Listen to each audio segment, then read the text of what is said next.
मैं कठोपनिषद की चर्चा कर रहा था और ये बता रहा था कि नचिकेता 3 दिन तक भूखा प्यासा यम के द्वार पर बैठा रहा, मृत्यु के द्वार पर बैठा रहा। चौथे दिन यम आए तो उनकी पत्नी यमी ने कहा कि एक ब्राह्मण पुत्र 3 दिनों से भूखा प्यासा दरवाजे पर बैठा है और हमारा कर्तव्य है कि पहले अतिथि को भोजन कराएं, उसके बाद हम भोजन करें।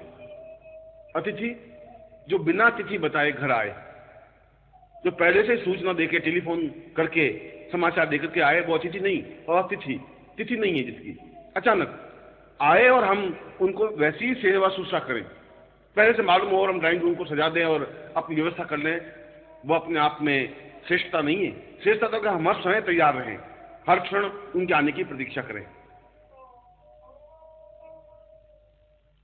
यम बाहर आए, नचिकेता खड़ा हो गया। यम ने कहा कि मुझे ज्ञात हुआ है तुम 3 दिन से भूखे प्यासे मेरे दरवाजे पर खड़े हो।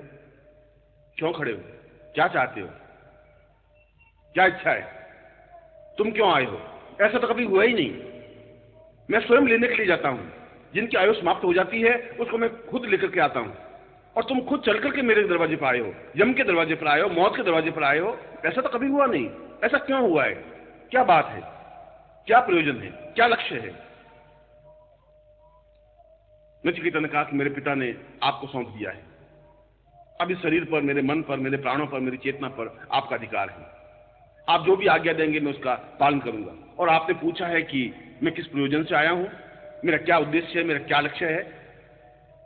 तो मेरा लक्ष्य और उद्देश्य यह है कि मैं उस विद्या को जानना चाहता हूं, उस क्रिया को जानना चाहता हूं कि जिसके माध्यम से मृत्यु से परे हो सके। किस क्रिया से हम मृत्यु से पार जा सकते हैं। मृत्यु हमारा कुछ भी बिगाड़े नहीं, मृत्यु हमें लेने के लिए आवे ही नहीं।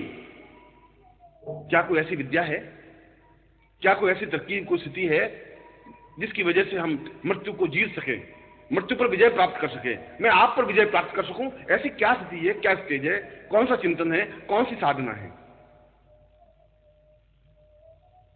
यम ने कहा कि तुम 3 दिन से मेरे दरवाजे पर भूखे प्यासे बैठे रहे हो, इसलिए तुम 3 वरदान मांग लो और मैं तुम्हें तीनों वरदान दूंगा।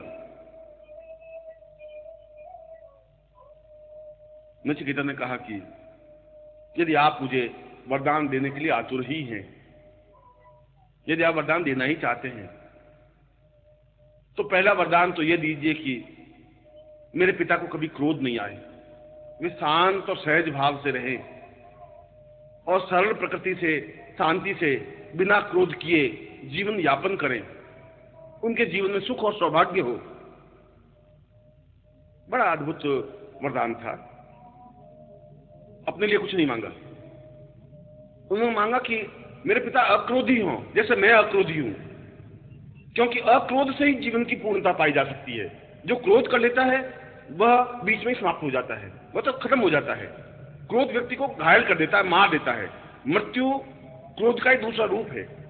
जितने लड़ाई झगड़े होते हैं क्रोध की वजह से होते हैं। महाभारत हुई, रामायण हुआ, आज पड़ोसियों के लड़ाई झगड़े होते हैं, मारपीट होती है, इसके मूल में क्रोध है। क्रोध नहीं है तो फिर मृत्यु नहीं है। और मेरे पिता जरूर मृत्यु को प्राप्त हो जाएंगे, क्योंकि उनके पास क्रोध बहुत ज्यादा है। इसलिए हे यमराज, यदि आप मुझे वरदान देना चाहते हैं तो पहला वरदान दीजिए कि मेरे पिता अक्रोधी हों, उनको क्रोध नहीं आए, वे जीवन को शांत प्रकृति से व्यतीत करें, सरल तरीके से व्यतीत करें, चाहे कोई गाली भी दे दे। इसलिए यमराज, आप कृपा करके मेरे पिता को अक्रोधवान युक्त बनाएं, अक्रोधी बनाएं, शांत बनाएं, सरल चित्त बनाएं, और वे अपने जीवन को पूर्णता प्राप्त कर सकें। ऐसा आशीर्वाद दीजिए, ऐसा वरदान दीजिए। यमराज ने तथास्तु कहा। तुमने वास्तव में ही एक उत्तम कार्य संपन्न किया है।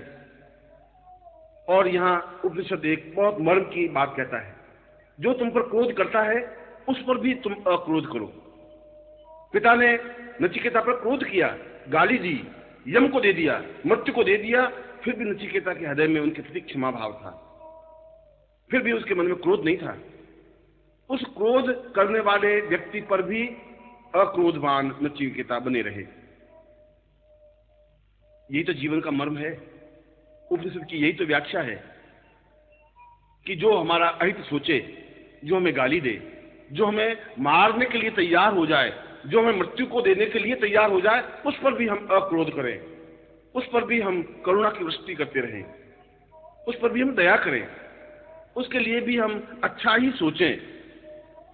नचिकेता ने ऐसा ही किया। जब ने कहा कि तुम दूसरा वरदान भी मांग दो,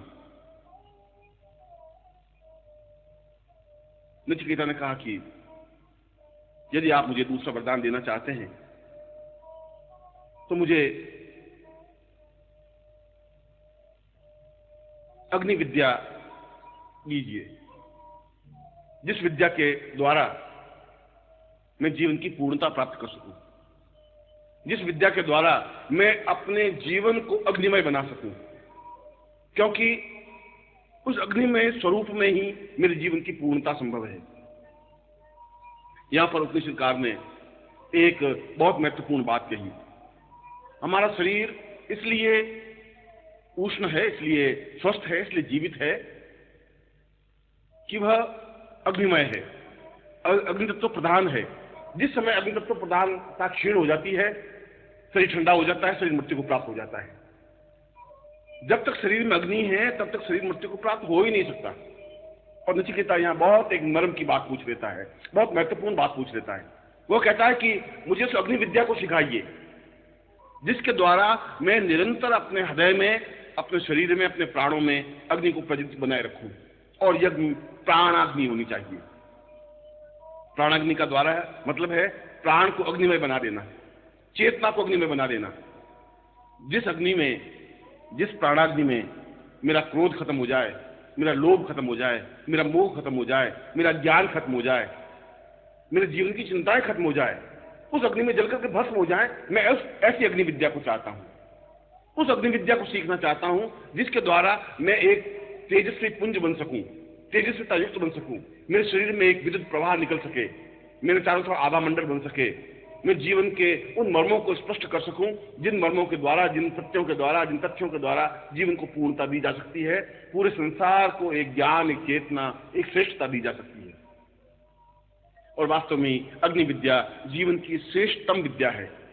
जिसने अग्नि विद्या को प्राप्त कर लिया उसके जीवन में और कोई विद्या प्राप्त करने की आवश्यकता ही नहीं रही, और कोई विद्या जीवन की जरूरी है ही नहीं।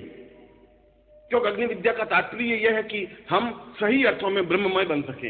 एक सामान्य मनुष्य से ब्रह्म तक पहुंचने की क्रिया को अग्नि विद्या कहा गया है। अग्नि विद्या का तात्पर्य है कि उन मंत्रों के माध्यम से, उस चेतना के माध्यम से, उस क्रिया के माध्यम से इस शरीर को अग्निपुंज बना दिया जाए, अत्यंत शांत, अत्यंत सरल, अत्यंत तेजस्वी, अत्यंत महत्वपूर्ण और ऐसा अद्वितीय व्यक्तित्व जिसमें क्रोध नहीं हो, जिसमें छल नहीं हो, जिसमें पाप नहीं हो, जिसमें पाखंड नहीं हो, जिसमें व्यभिचार नहीं हो। और ऐसा तेजस्वी पुंज तो ही जीवन की महानता कहा जाता है। महापुरुष बनने की यही तो परिभाषा है। इसी को तो देवत्व कहा जाता है, इसी को श्रेष्ठत्व कहा जाता है, इसी को ऋषित्व कहा जाता है। नचिकेता ने दूसरा वरदान अत्यंत महत्वपूर्ण मांगा। उस अग्नि मंत्र के माध्यम से अंदर की प्राणाग्नि को प्रज्वलित किया जा सकता है। यद्यपि शरीर में जठराग्नि है, और जठराग्नि का तात्पर्य है कि जो कुछ मैं भोजन करता हूं वह पचा सकूं, उसका रस बना सकूं, उसका रक्त बना सकूं, और उस रक्त से अपने पूरे शरीर को जीवित रख सकूं। ये तो जठराग्नि हुई। जठराग्नि के द्वारा हम शरीर को जीवित बनाए रख सकते हैं, मगर प्राणों को जीवित बनाए रखने के लिए प्राणाग्नि की जरूरत है। और प्रत्येक के शरीर में प्राणाग्नि तो है, मगर वह बुझी हुई है। उसमें चेतना नहीं है, उसमें स्फुलिंग नहीं है, उसमें हलचल नहीं है।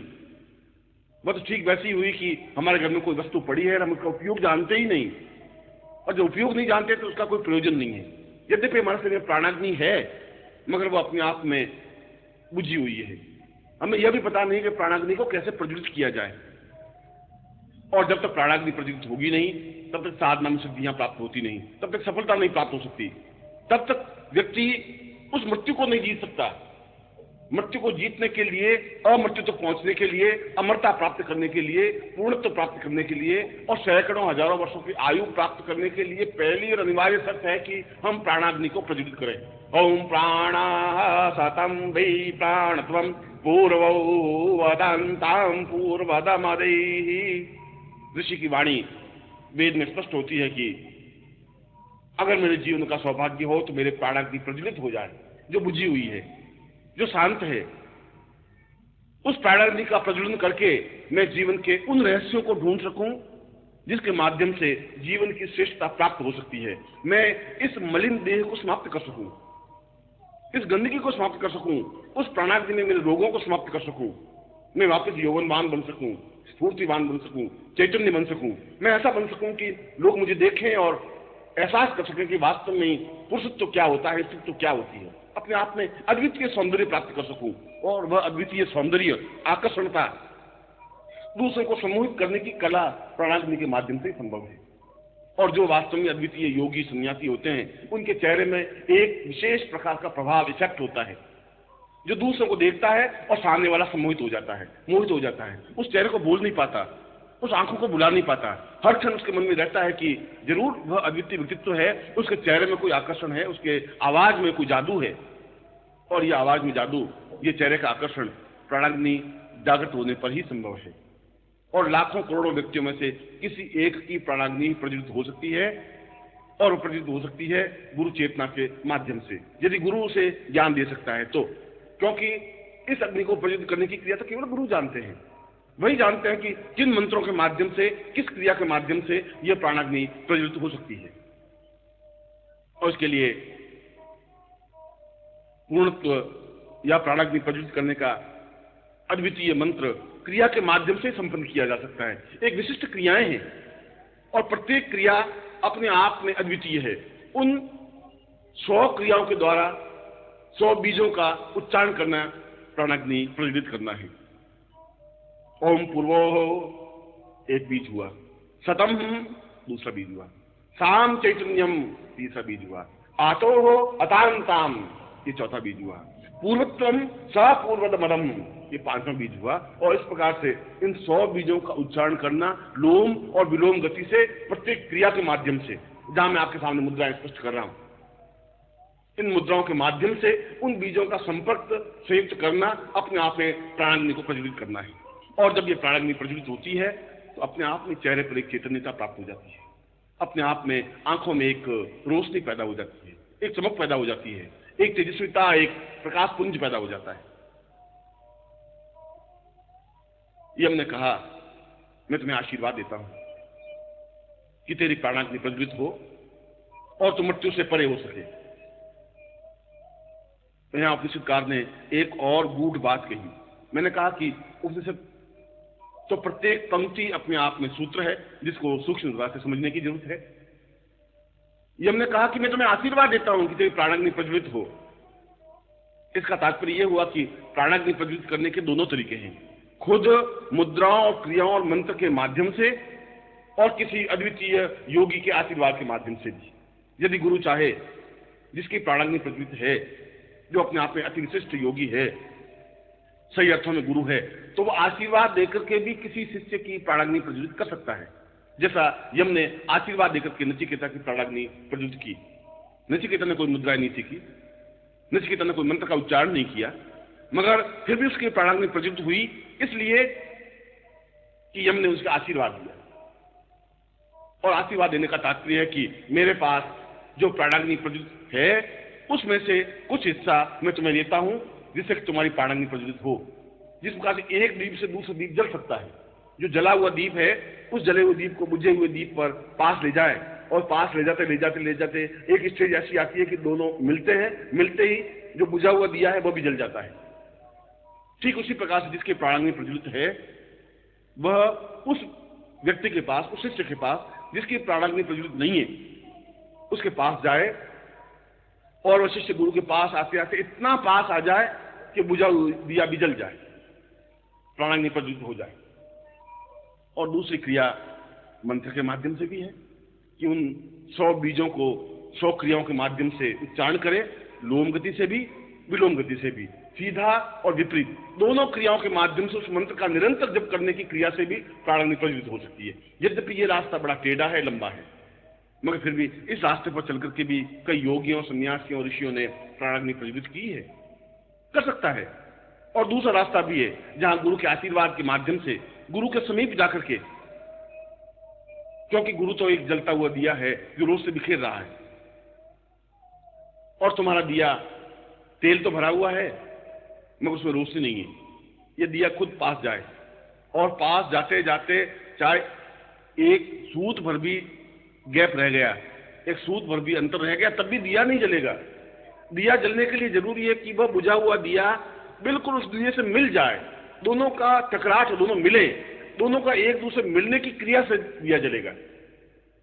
और शिष्य चाहे गुरु की कितनी सेवा करे मगर पास जाए, और उस क्षण तक पास जाए जहां दोनों मिल जाएं। जब शिष्य पूर्ण रूप से गुरु में मिल जाता है तो दिया जल जाता है, और दिया जलने का मतलब है उसकी प्राणाग्नि जल जाती है, उसकी प्राण चेतना जल जाती है, वो अपने आप में एक अद्वितीय योगी बन सकता है। यम ने भी उसको आशीर्वाद दिया, नचिकेता को, मैं तुझे आशीर्वाद देता हूं कि तेरी प्राणाग्नि प्रज्वलित हो, क्योंकि प्राणाग्नि प्रज्वलित होने का तात्पर्य है कि अब तुझे मृत्यु प्राप्त नहीं हो पाएगी, अब मृत्यु तुम पर झपट्टा नहीं मार सकती, अब तेरी अकाल मृत्यु नहीं हो सकती, अब मृत्यु तुझे मार नहीं सकती। तू जितने साल, जितनी उम्र चाहे तुम जीवित रह सकता है, 100 साल, 500 साल, 1000 साल, 2000 साल, और स्वस्थ रह सकता है, तंदुरुस्त रह सकता है, दीर्घायु हो सकता है, पूर्ण यौवनवान बना रह करके मृत्यु के परे जा सकता है। क्योंकि जहां मृत्यु नहीं है वहां रोग भी नहीं है, वहां कष्ट भी नहीं है, वहां पीड़ा भी नहीं है, वहां परेशानी भी नहीं है, वहां बाधाएं नहीं है, वहां अड़चने नहीं है, वहां कठिनाइयां नहीं है, क्योंकि हम मृत्यु से भयभीत हैं। और जहां मृत्यु हमारे पास नहीं है, हम मृत्यु से भयभीत नहीं है, फिर हमें किसी बात की चिंता भी नहीं है, क्योंकि पीड़ा, दुख और बीमारियां, कष्ट और वृद्धता, बुढ़ापा और रोग उस मृत्यु के द्वार हैं, मृत्यु के आने की पहली थरथराहट है। जब रोग आता है तो समझ लेना चाहिए अब मृत्यु आसपास आ रही है, वह पहली दस्तक है। इसलिए उपनिषदकार कह रहा है कि जब मृत्यु आने की स्टेज होती है, मृत्यु आने की स्थिति होती है, तो 100 बार दरवाजे पर ठक ठक करती है, कभी तकलीफ के कारण, कभी बीमारी के कारण, कभी हाथ में दर्द है, कभी पाँव में दर्द है, कभी आंखों की रोशनी कमजोर हो रही है, कभी दांत गिर रहे हैं, कभी सुनने की स्थिति कमजोर हो रही है, कभी हृदय की धड़कन कम हो रही है, ज्यादा हो रही है, कभी ब्लड प्रेशर हो रहा है। ये सारी स्थितियां बार बार दरवाजे पर ठक ठक कर रही है कि अब मैं आ रही हूं। अचानक मौत नहीं आती, मृत्यु आती है आवाज देती हुई, दरवाजे को ठोकती हुई, दरवाजे पर ठकठकाहट करती हुई। मगर यह अलग बात है कि व्यक्ति सुने नहीं। जब ब्लड प्रेशर होता है तो पहली आवाज करती है कि अब मैं आ रही हूं, फिर आंखों की रोशनी कम होती है तो कह देती है कि अब मैं आ रही हूं, फिर सुनने की आवाज कम होती है तो कह रही मैं आ रही हूं, जब हृदय कमजोर हो जाता है तब कह रही मैं आ रही हूं, जब शरीर कमजोर हो जाता है तो फिर मौत कह रही है कि मैं आ रही हूं। 100 बार मौत आवाज देकर के आती है। मगर जब प्राणाग्नि प्रज्वलित हो जाती है, उस प्राणाग्नि में जब बुढ़ापा अपने आप में समाप्त हो जाता है, रोग अपने आप में जल जाता है, कष्ट अपने आप में समाप्त हो जाते हैं, उस व्यक्ति को न कष्ट रहता है, न पीड़ा रहती है, न बुढ़ापा रहता है, न मौत रहती है, क्योंकि मृत्यु से परे हो जाता है। नचिकेता को ऐसा ही हुआ। यम ने कहा कि तू दीर्घायु होगा, मृत्यु तेरे अनुकूल रहेगी, तू चाहेगा तो मृत्यु आएगी, तू चाहेगा तो नहीं आएगी, और मृत्यु नहीं आएगी तो फिर रोग भी नहीं आएगा, मृत्यु नहीं आएगी तो फिर बुढ़ापा भी नहीं आएगा। नचिकेता ने कहा कि आपने मुझे तीसरा वरदान मांगने के लिए कहा, और मैं आपकी आज्ञा का पालन करता हुआ तीसरा वरदान मांग रहा हूं कि आप मुझे ब्रह्म विद्या का उपदेश दें, जिसके माध्यम से व्यक्ति पूर्ण ब्रह्ममय बन जाता है, पूर्ण ब्रह्मांड का एक भाग बन जाता है, पूर्ण ब्रह्मांड एक बन जाता है। यम ने कहा कि तुझे तीसरा वरदान बड़ा कठिन मांगा है, मैं तुझे कहता हूं कि तू इस तीसरे वरदान मांगने की हट छोड़ दे, मैं लाखों गायें तुम्हें दे देता हूं, मगर ये वरदान मत मांग। नचिकेता ने कहा कि जो मैंने मांगा है मैं वही प्राप्त करना चाहता हूं। जब ने कहा कि मैं तुझे जितना भी तू चाहे, मैं स्वर्ण आभूषणों का ढेर तुम्हें देने को तैयार हूं, मगर तू इस वरदान को मत मांग, इस विद्या को मत मांग। नचिकेता ने कहा कि मैं उस स्वर्ण ढेर को लेकर क्या करूंगा, वह स्वर्ण ढेर तो समाप्त हो जाएगा, वो तो मेरे शरीर के साथ ही अपने आप पे व्यर्थ हो जाएगा, मैं तो उस ब्रह्म विद्या को जानना चाहता हूं जो अपने आप में अमृतत्व है, जो अपने अमृत कुंड है, जो अपने आप में सिद्धाश्रम है, जो अपने आप में पूर्णता है, जो अपने आप में श्रेष्ठता है। और यम एक बार फिर उसको प्रलोभन देते हैं, नचिकेता तो सुंदर स्त्रियों को मांग ले, मैं तुझे असंख्य स्वर्ण स्त्रियां और सुंदर स्त्रियां देता हूं जिसका तू भोग कर सकता है, मगर इस विद्या को मत प्राप्त कर, यह वरदान मत मान। नचिकेता कहता है कि जो चीज मुझे चाहिए अगर वही मुझे प्राप्त नहीं हो तो मैं हजारों हजारों सुंदर स्त्रियों को लेकर के भी क्या करूंगा, उसकी क्या प्रयोजन होगा। और यहां उपनिषदकार एक नवीन गूढ़ रहस्य को स्पष्ट करता है कि उच्च कोटि की विद्या प्राप्त करने के लिए गुरु कई पासे फेंकता है, गुरु प्रलोभन देता है, यह विद्या तेरे काम की नहीं है, तो उस विद्या को प्राप्त मत कर, मैं तुझे लक्ष्मी साधना दे देता हूं, मैं तुम्हें तारा साधना दे रहा हूं, मैं तुम्हें अप्सरा साधना दे रहा हूं, उस अप्सरा साधना के माध्यम से तू जीवन का आनंद प्राप्त कर सकेगा, अप्सरा हर क्षण तेरे पास रहेगी, लक्ष्मी आबद्ध क्रिया दे रहा हूं जिसके माध्यम से लक्ष्मी तेरे पास 24 घंटे रहेगी, धन की वर्षा होती रहेगी। गुरु भी अपने आप में टटोलता है और गुरु को टटोलना चाहिए, यह जरूरी है गुरु के लिए, क्योंकि अगर ऐसा गुरु नहीं करे तो फिर एक अपात्र को कोई विद्या चली जाएगी। मगर जो योग्य शिष्य हैं, जो कर्मठ शिष्य हैं, जो अपने आप में अद्वितीय शिष्य हैं, वो प्रलोभनों में नहीं आते। उनका तो एक लक्ष्य होता है, एक उद्देश्य होता है, वह तो एक ही बात सोचते हैं। जो यदि नचिकेता चाहता तो बीच में रुक जाता है, प्रलोभनों में आ जाता है, वो स्वर्ण ढेर लेकर के शांत हो जाता है, वह सुंदर स्त्रियों को प्राप्त करके रुक जाता है। मगर जो बीच में रुक जाता है, जो गुरु के इस प्रकार के आशीर्वाद से या गुरु के इस प्रकार के प्रलोभन से यदि शिष्य बीच में रुक जाता है तो समझना चाहिए यह शिष्य अपात्र है या अयोग्य है, यह शिष्य ब्रह्म विद्या प्राप्त करने का अभिलाषी नहीं है, ब्रह्म विद्या को प्राप्त करने का इसमें तजुर्बा नहीं है, इसमें चेतना नहीं है, इसमें एक जीवट नहीं है। क्योंकि ब्रह्म विद्या को प्राप्त करने का तात्पर्य है कि अपने आप में व्यक्ति कर्मठ हो, योग्य हो, साहसी हो, दृढ़ निश्चयी हो, प्रलोभनों से परे हो। आज ब्रह्म विद्या प्राप्त करने के बाद फिर वो प्रलोभन में गिर जाता है तो उससे ज्यादा असक्त, इससे ज्यादा घटिया शिष्य तो कोई बन ही नहीं सकता। आज ब्रह्म विद्या को जानने वाला यदि छोटे से स्वार्थ में प्रेरित हो जाता है तो कितना बड़ा नुकसान हो सकता है। आज ब्रह्म विद्या को जानने वाला अगर शिष्य स्त्रियों के चक्कर में पड़ जाता है तो कितनी बड़ी अहित तेज जाता है। इसलिए उसकी परीक्षा लेनी जरूरी है, उसको टोकना जरूरी है, उसको अन्य कई तरीकों से उसको चेतना देनी जरूरी होती है। गुरु तो एक पासा फेंकता है, एक चालाकी बरतता है, एक प्रलोभन देता है और गुरु देते हैं, गुरु प्रलोभन देता है। नचिकेता दृढ़ निश्चय रहा कि मैं अगर आप मुझे दें तो ब्रह्म विद्या ही दें, क्योंकि मैं ब्रह्म विद्या ही प्राप्त करना चाहता हूं। यम बहुत प्रसन्न होते हैं और कहते हैं कि मैं तुम्हें ब्रह्म विद्या दे रहा हूं, स ब्रह्म स पूर्णम स चिंत्यम स द्वितीयम स सोहम स पूर्व स चिंत्यम। तू अपने आप में पूर्ण विरक्त बन, तू अपने आप में पूर्ण निष्प्रह बन, इस ग्रस्त में रहता वो भी गृहस्थी मत बन, इस संसार में रहता वो भी संसारी मत बन, जीवन को पूर्णता से ब्रह्मत्वमय बन। तू मेरे पास आया है, मुझे गुरु बनाया है, मुझे अपने आप को सौंपा है, मैं तुझे अपने आशीर्वाद के द्वारा मैं ब्रह्म विद्या तुम्हें दे रहा हूं।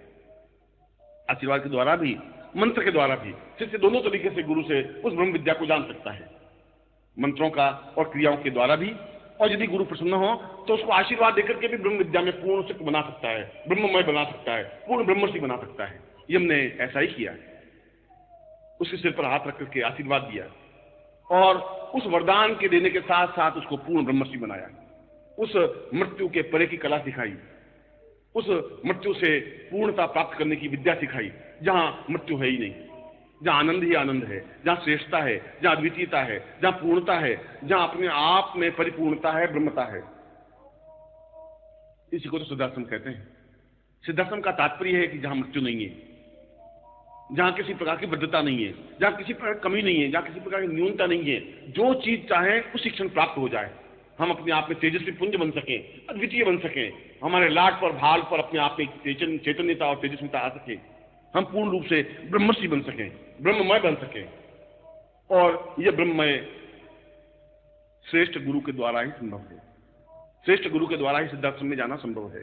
श्रेष्ठ गुरु के द्वारा ही ब्रह्म विद्या की जानने की क्रिया संभव है। जो प्रलोभनों से परे हो जाता है, जो अपने आप को समर्पित कर देता है, जो अपनी देह को और अपने प्राणों को गुरु के चरणों में समर्पित करता हुआ इस विद्या को जानने के अभिषेक बनता है, जो निश्चय कर लेता है कि मुझे विद्या जाननी है, तो दोनों तरीकों से जान सकता है।